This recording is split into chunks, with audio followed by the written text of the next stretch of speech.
ধান দেখে ভাই হয়তো ভালো লাগবে না, মানে নিজেরই খারাপ লাগছে। ধানটা বোনার পর বা লাগানোর পর কী অবস্থা, সবাই বলছে হবে না। আপনাদের কিভাবে হয় আপনাদের দেখাবো।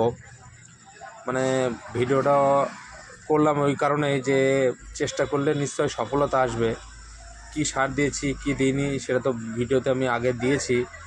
এবার দেখেন কি হয়েছে ধানটা 1 মাস পর। দেখেছেন ধান কী এমন হয়েছে। কেউ কেউ বলছিল ধান ভালো হবে না, আমি আঙুল চোখে দিয়ে দেখে দিয়েছি। এই ধানটা কি দেখে মনে হবে আগের সাথে তুলনা করলে কি মনে হবে বলেন? চেষ্টা করেন ও ভিডিওটা একটু করতে সাপোর্ট করেন ও কমেন্ট করেন, অন্তত কমেন্ট করবেন যে আমি দুপুরে ছবিটা তোলা খুব একটা ভালো হয়নি, যতটুকু পেরেছি ততটুকু করেছি। আপনারা একটু সাহায্য করবেন, ভিডিও করতে উৎসাহ করবেন। আমি প্রফেশনাল ফার্মার নই, হয়তো আমার একটা ইলেকট্রিক ব্যবসা আছে, তার সাথে ছাগলের ব্যবসা আছে, মোটামুটি করি।